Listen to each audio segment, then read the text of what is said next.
everybody. The greatest goblin that ever lived is here for a special video. And when I mean special, I mean getting my ass caught up. Yeah, this video is not going to be just 1 week's worth of books. I'm going to be reviewing 2 weeks worth of books. Basically, in a nutshell, I'm trying my best to get caught up, to get back to the way things were when I would review comics when they were still fairly new and everybody was still talking about them. So I think that's kind of the reason why my views have gone significantly down, is because I've been really late on these reviews. Maybe I'm just not active enough on social media. Who knows? Just that right there. Okay. I'm going to go ahead and get started with the first week of books and then wrap it up with the second week of books. For the first week of books on this little catch up here, you'll notice the dates in the title.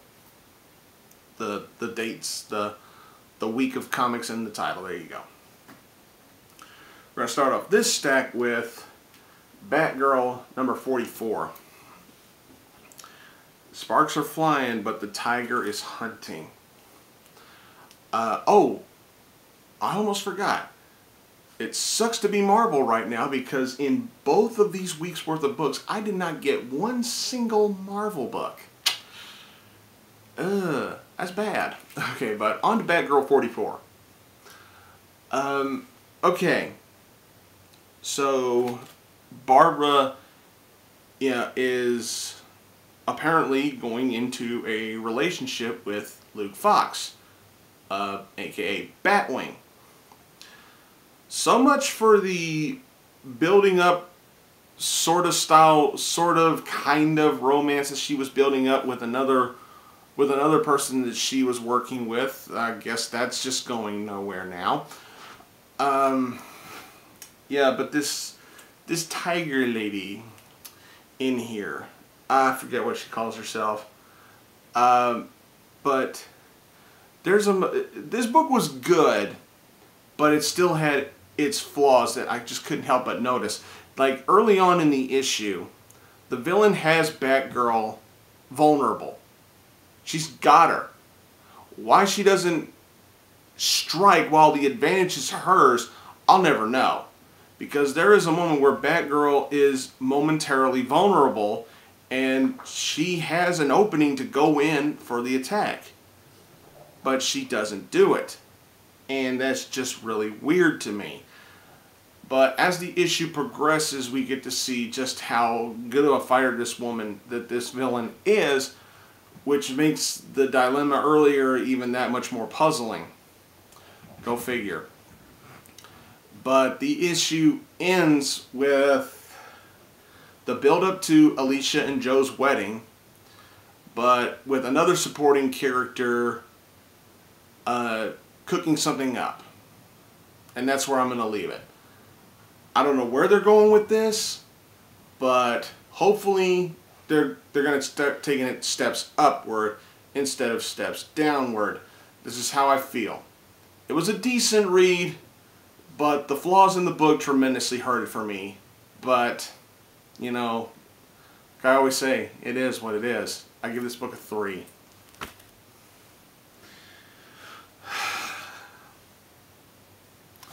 Moving on to Batman 66, number 27.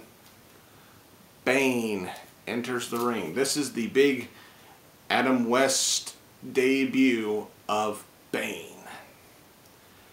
Man. I thought I'd seen it all when it comes to the Adam West TV show Logic. I thought I'd seen it all. But minor spoilers for this particular book, because I feel like I have to spoil some things to get across my point as to why I thought this was a bit much. What do most people think about with Bane? He broke the bat. So what do you think happens in this book? Crunch. He broke the bat. Or at least you'd think.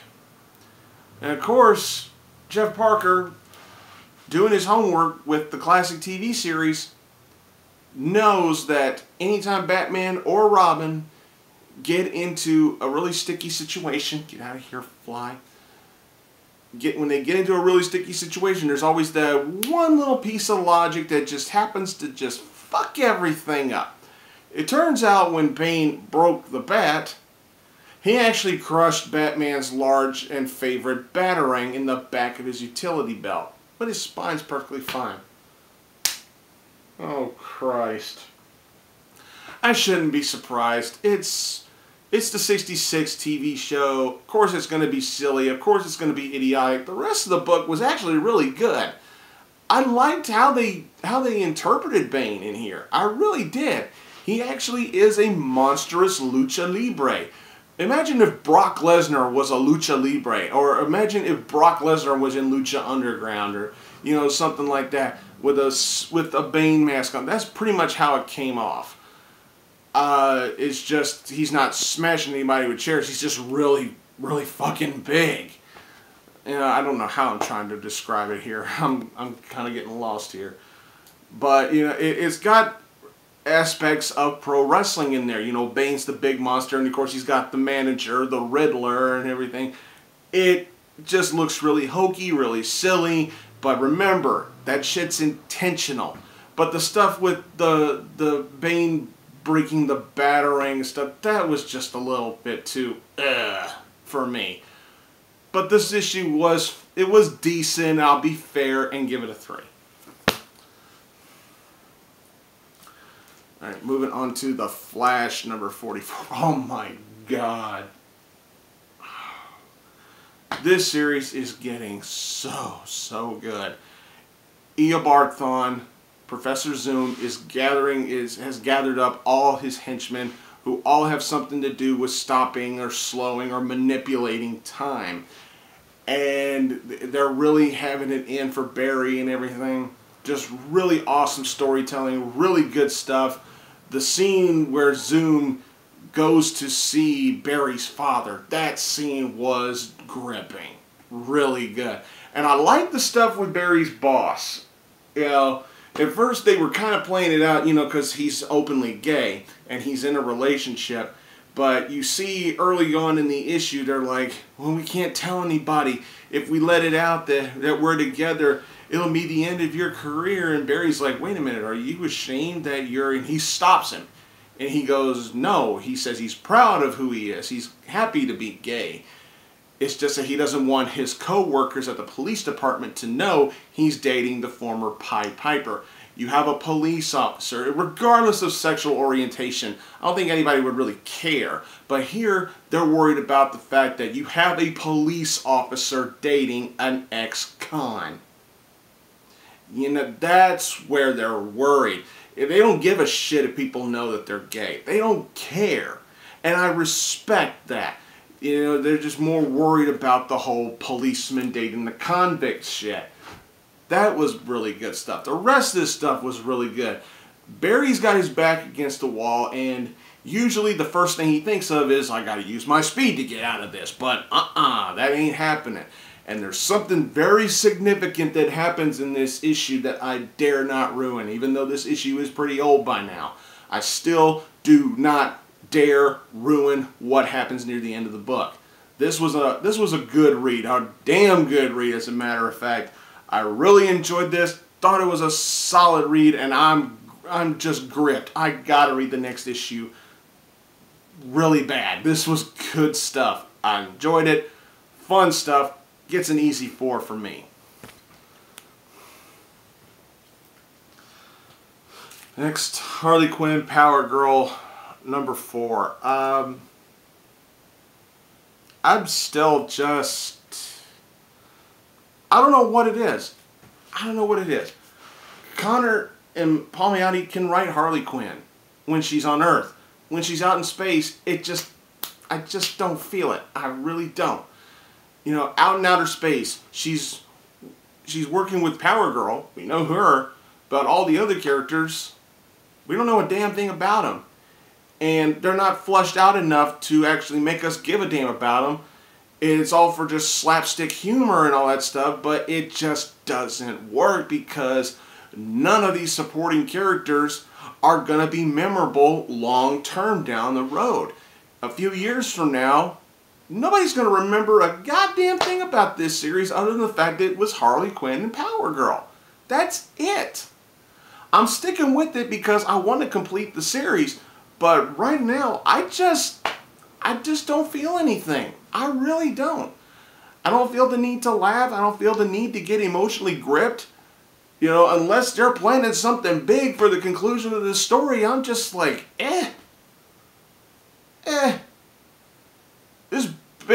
This issue barely came up as an average read at best for me, and I'm being generous. This gets a 2.5. These last two books, I had a damn problem figuring out which one would be my pick of the week. Both these books were fantastic. But as much as I loved the last book I reviewed, this book has to be pick of the week because of how much it just hit me out of nowhere. He-Man, The Eternity War, number 10. Jesus fucking Christ. I don't even know how to begin to describe how I feel about this fucking book.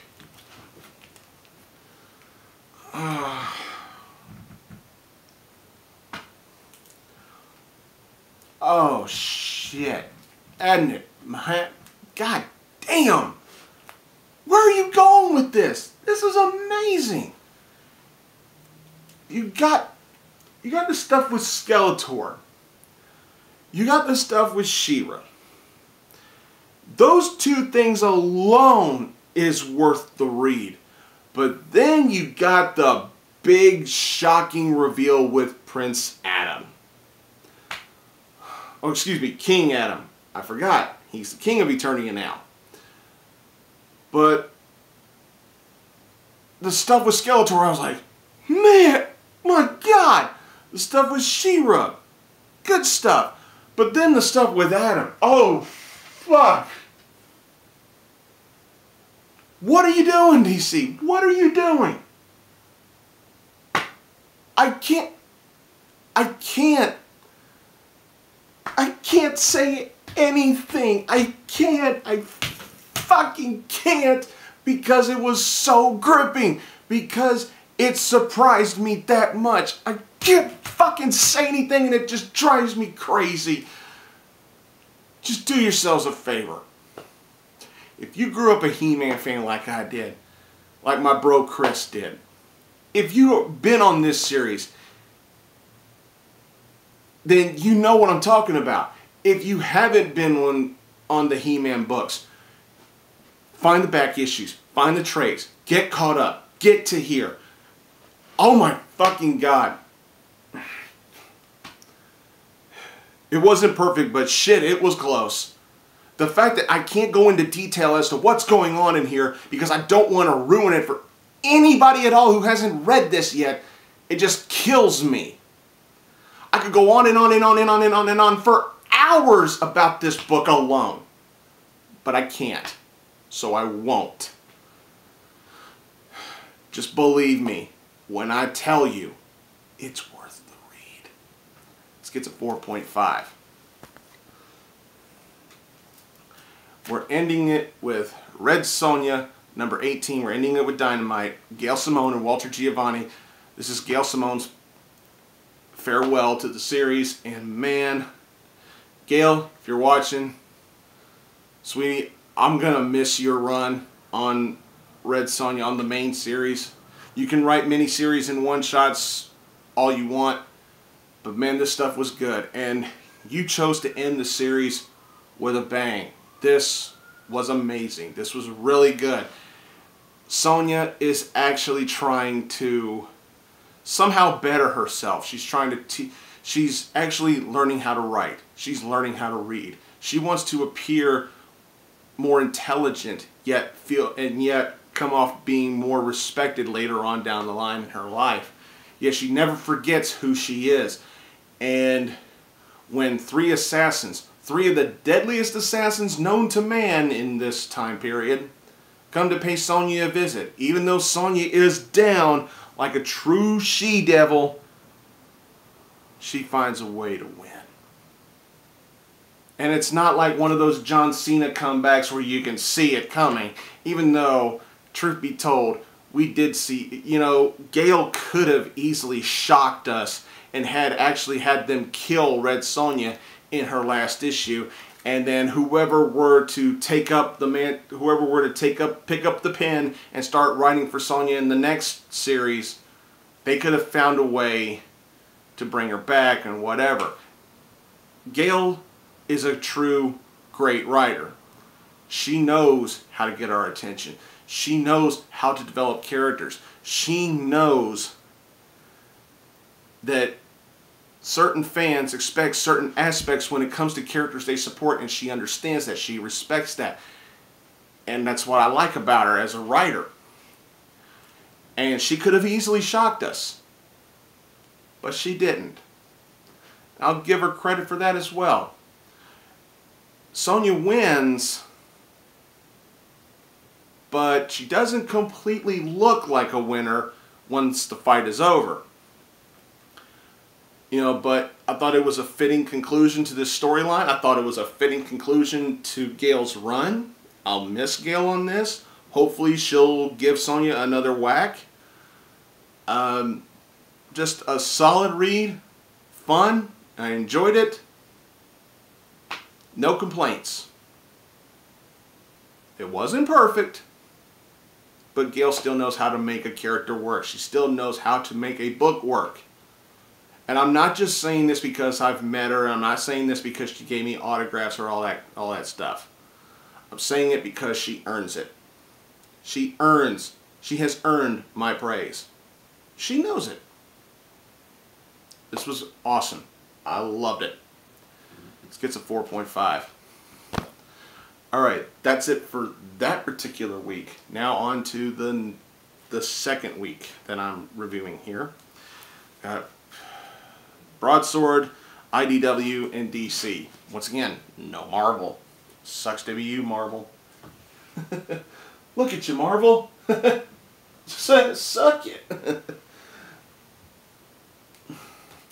Starting off with Broadsword Comics, starting off with Tarot, Witch of the Black Rose, number 94. This was a really cheeky, campy issue. But it was fun. It was fun. The only stuff that was, I guess, meant to almost be taken seriously was the stuff with Raven Hex. You know, with Raven Hex, you don't always get the cheekiness. You don't always get that. The stuff with the Skeleton Man and the Crypt Chick, that was funny. The stuff with Tarot and Bootcat, oh man. Jim Balance should charge $9.95 a minute for that shit. But the rest of the stuff was good. This was a fun read. This was fun. I enjoyed it. Who doesn't love a good pair of boobies? Nothing else to say. I mean, I'm saying the same thing I've been saying about this. You know, this series hasn't been consistently good. There have been a few hiccups throughout the years. But this, I liked it. I enjoyed it. I give it a 3.5. Alright. Next up, Ghostbusters Get Real, number 4. This was nice. This was nice. Really good. Not bad.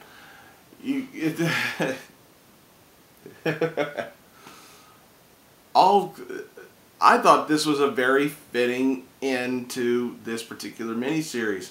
I liked how the villain was taken down. I still love the character interaction between all different, you know, the two different alternate realities and everything. 80s cartoon Janine gets a spotlight moment in here, and I really appreciated that. Just all around good stuff, fun. I thought, you know, this storyline was done very well from beginning to end. Not going to ruin how it ends. I just do yourselves a favor, pick this up, pick up the back issues, and just enjoy this. A true diehard Ghostbusters fan will love this. I promise. You have my word. This gets a 3.5. Trying my best to stray away from spoilers when I can. Okay, I don't know if I'm going to get agreement or hate for what I'm about to review here.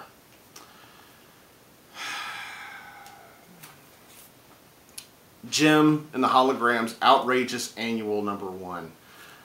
Price tags on the back of the book. I don't even remember if this is a $7 book or an $8 book. Let's see. Yeah, it's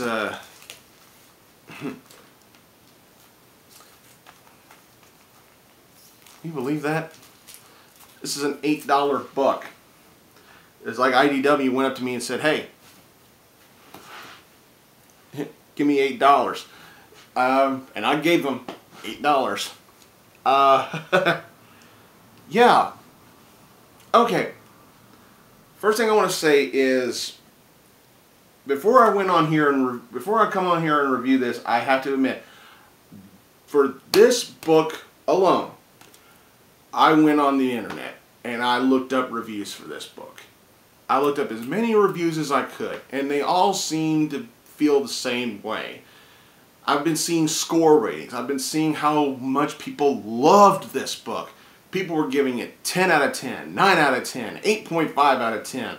Or if they were using percentages, they gave it a 100% score, you know, or 5 stars, 5 out of 5, or 3 out of 3, whatever. They're saying this was a perfect book. And to that I say, are you fucking nuts? This is what you call perfect? What the fuck are you reading? I'm not trying to be a dick. I'm not trying to be disrespectful. I'm just like, I just don't see the perfection in this book.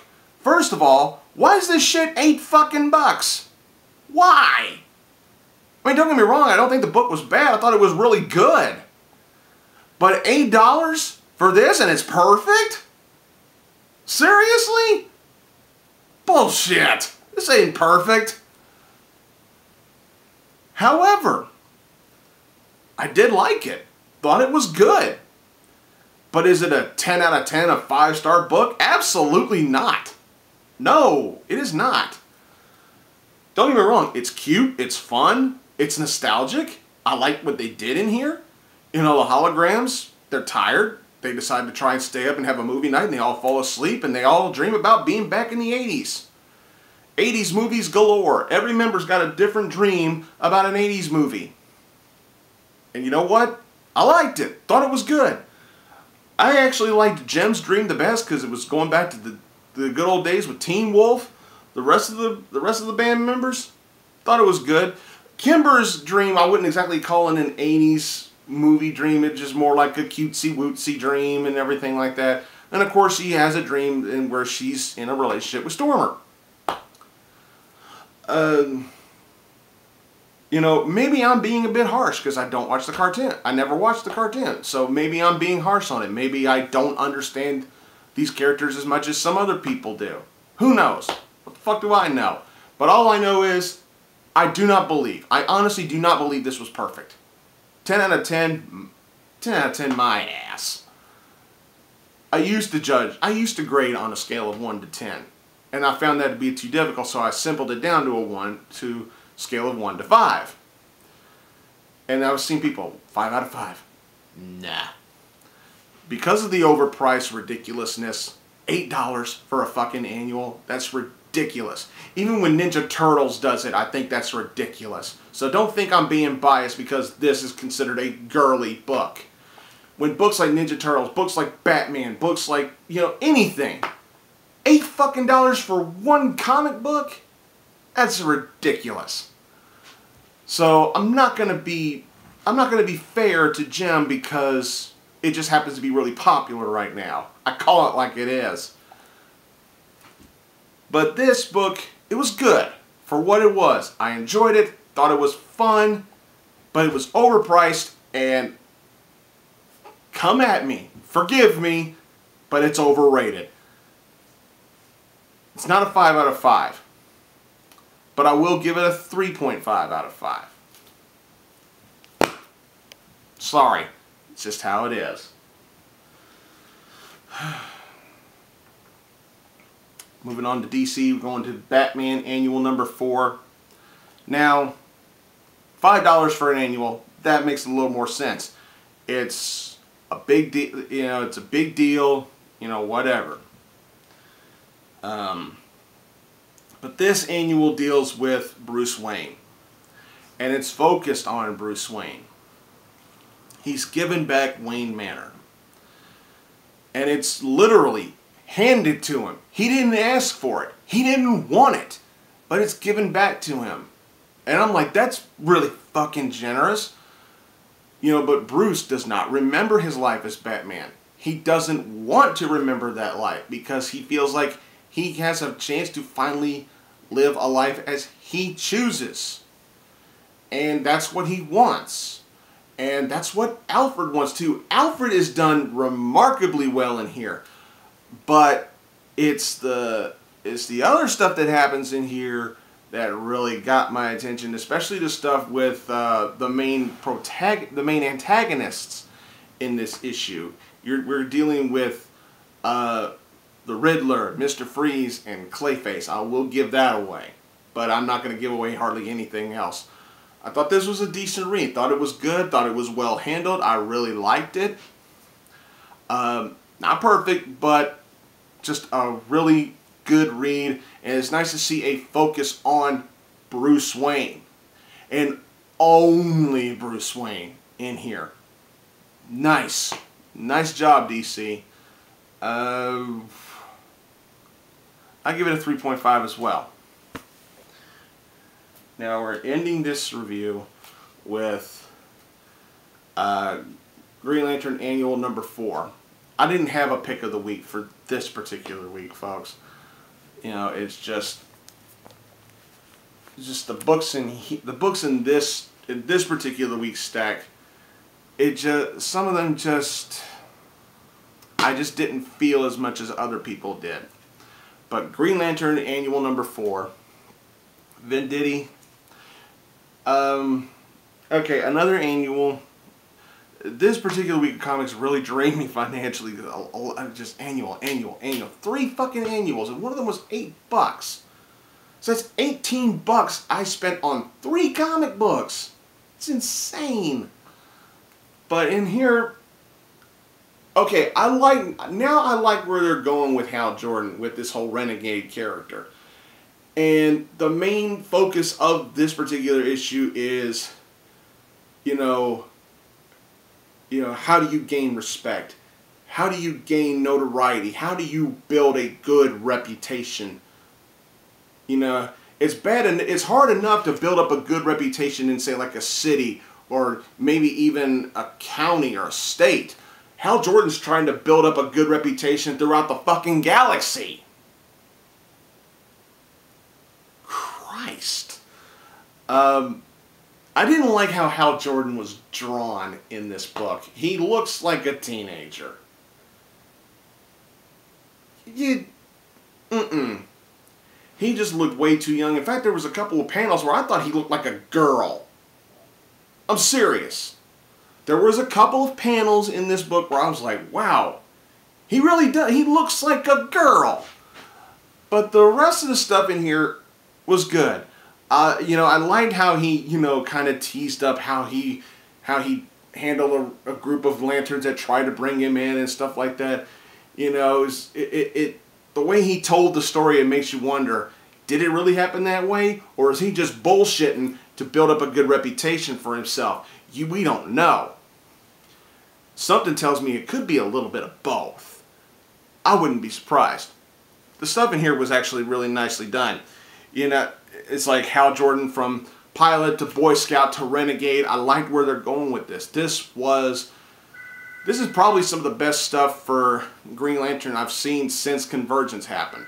Nice job. I really dug it, thought it was good, and I give it a 3.5 as well. Well, that's all I got for this video, everybody. Hope you all enjoyed this special double shot double shot episode, excuse me. I'm getting drained here. Well, thanks for watching, everybody. Please subscribe. Go check out Blugoblin X. Check out my bro, TheMtVernonKid. Check out my buddies, Deadpoolzilla, Brandon Hex. Check out Arkham Asylum Studios. Why am I pointing so fucking much? Point. Okay. Follow me on Twitter at Blugoblin01. You can go to Tumblr, blugoblin.tumblr.com. You can find me on Pinterest. You can find me on Facebook. Or you can stick with me here on YouTube. Do whatever you want to do. Give me a thumbs up. Give me a subscribe. Comment. Rate. Share. Do all that shit you love to do with me. That sounded wrong. Thanks for watching, everybody. I am Groot. I'll see y'all later.